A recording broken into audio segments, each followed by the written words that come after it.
I always find it fascinating to delve into the minds of thinkers who dare to challenge the usual narratives. And Martinus, this Danish mystic, he certainly seemed to do just that. We've gotten a lot of requests from you listeners to cover him and his ideas about evil. And, let's just say his conclusions might surprise you. Yeah, it is interesting, the term mystic. Martinus himself, he actually preferred spiritual scientist. He was really trying to build upon those existing traditions, create a spiritual science. Oh, wow. And the thing is, he titled his work The Third Testament, so clearly saw himself as kind of adding to that lineage. The Third Testament, that's quite a bold statement. We got some excerpts here directly from the Martinus Institute. Yeah. So we're working with some pretty core material here. But one of the things that really struck me going through this was how Martinus grapples with this question of why evil persists. I mean, throughout history, societies have tried so many different approaches to combat it. Religion, laws, moral codes, and yet it seems like no matter what, evil always finds a way to rear its ugly head. It's like this constant factor, right? It really is. It makes you wonder, why is that? Why does evil persist despite our best efforts to eradicate it? What about you, listener? Have you encountered this in your own life? And it's interesting because for Martinus, evil, he wasn't using it in kind of that traditional biblical sense. It's not about demons or a literal devil. Right. Evil for him was anything that ultimately undermines or sabotages life itself. So less about fire and brimstone and more about the ways we humans create suffering for ourselves or inflict it on others. Exactly. And one of the most powerful examples he uses is he talks about this young man who becomes completely consumed by jealousy. It ends up kind of leading him down this road where he ends up taking another person's life. Oh, wow. And so obviously on the surface, it seems like a very clear-cut case of evil. Okay. But Martinus, he asks us to look deeper. Okay. And he suggests that this act, as harmful as it was, ultimately stemmed from a place of ignorance, a profound kind of inner darkness. That's a really different way of framing it. I mean, not excusing the act itself, but really trying to understand the deeper roots of where that darkness comes from. And this kind of ties into his idea of humans still being a work in progress, right? That we're not finished evolving morally or spiritually. Exactly. He talks about this idea of spiral evolution, which I find so fascinating.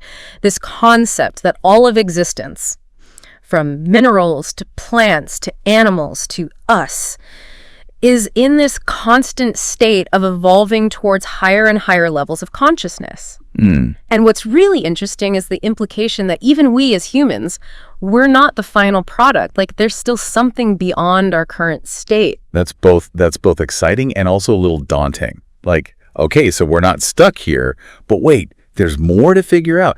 And he makes this really interesting observation about our relationship with technology too, right? Yeah. Like, as humans, we've mastered the material world to an incredible degree, but when it comes to understanding living beings, especially ourselves, we often fall short. He actually calls this the paradox of our time. We can build spaceships, split atoms, but when it comes to genuine connection with each other, with nature, even with ourselves, that's where we seem to lag behind. Our technical prowess has kind of outpaced our moral and spiritual development in a way. It's like our ability to manipulate the physical world has outstripped our ability to understand and manage our inner world. Exactly. So if we're still evolving, still figuring things out, where does that leave us in terms of addressing this persistent evil that Martinus talks about? Well, this is where it gets really interesting, because Martinus believed that the root cause of evil isn't malice.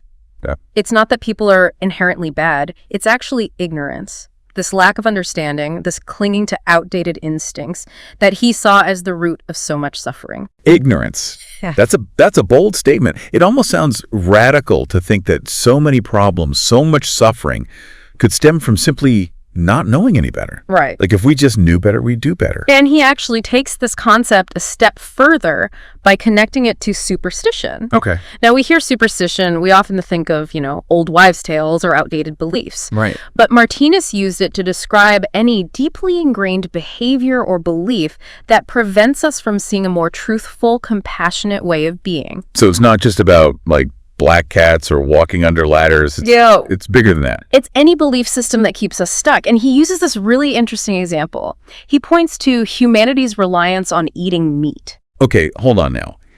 Ignorance about eating meat. I mean, I can already hear some of our listeners, scratching their heads on that one. What exactly did Martinus mean by that?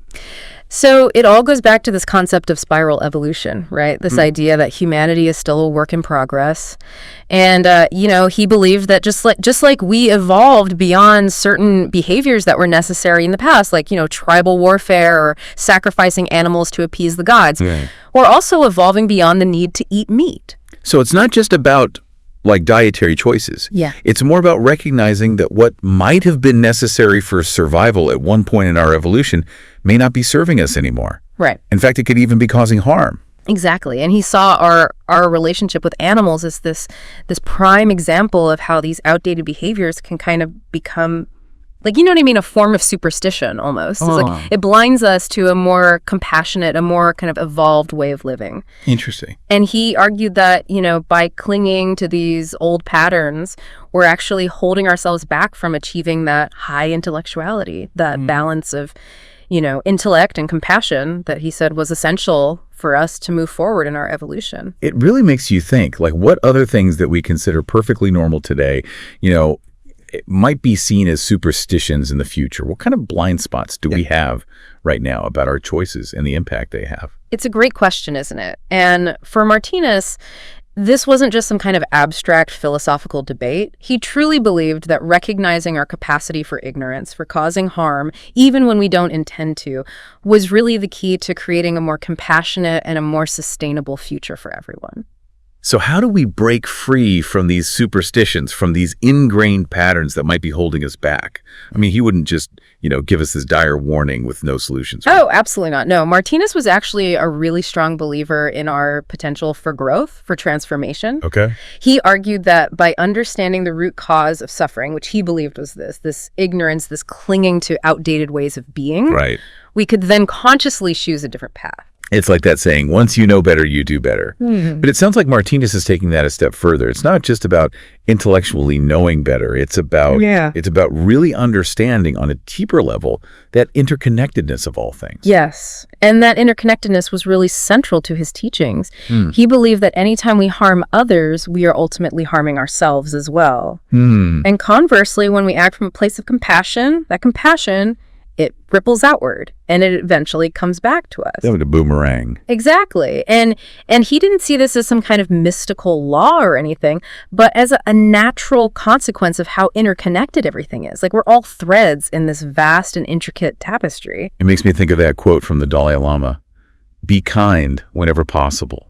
It is always possible." But it sounds like Martinus is asking us to go beyond just simple kindness. Yeah. To really grapple with the consequences of our actions on a much larger scale. Absolutely. He challenges us to expand our circle of compassion, Yeah. to recognize that all of our choices have these ripple effects. And those ripples, they extend far beyond just our immediate circle, our immediate sphere of influence. And that brings us back to the path forward, to how we actually cultivate this high intellectuality that Martinus believed was so essential for our evolution. I mean, it's not enough to just acknowledge our interconnectedness, right? Right. How do we actually put that understanding into practice in our lives? Well, for Martinus, it started with self-awareness. He talked a lot about the importance of really paying attention to our thoughts, to our reactions, those almost automatic responses we have to the world around us. It's like hitting the pause button on autopilot, right? Exactly, because it's often in those automatic responses, those kind of unconscious patterns, that we find traces of our old programming, Right. The stuff that's maybe not serving us anymore. And he believed that by becoming aware of those patterns, of those deeply ingrained superstitions, as he called them, we can then start to choose differently. We can respond with more understanding, more compassion, even to the things that challenge us. So it's this ongoing process of observation, reflection, and then making a conscious choice about how we want to respond. Exactly. Well, what does that look like in a practical sense? I mean, did Martinus offer any specific tools or techniques for cultivating this kind of self-awareness? He did, and we'll dive into those right after a quick break. Stay with us. And we are back, still diving deep into the world of Martinus and his intriguing ideas about evil, evolution, and that balance of intellect and compassion he called high intellectuality. Right before the break, we were discussing self-awareness as this starting point for change.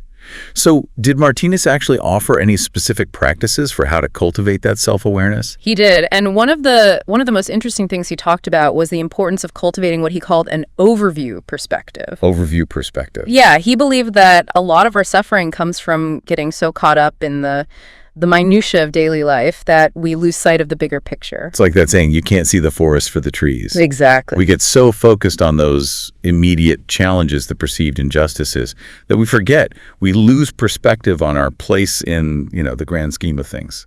Yeah, exactly. And Martinus believed that by consciously taking a step back and cultivating this broader perspective, we can start to see our lives and any events in our lives in a whole new light. Okay.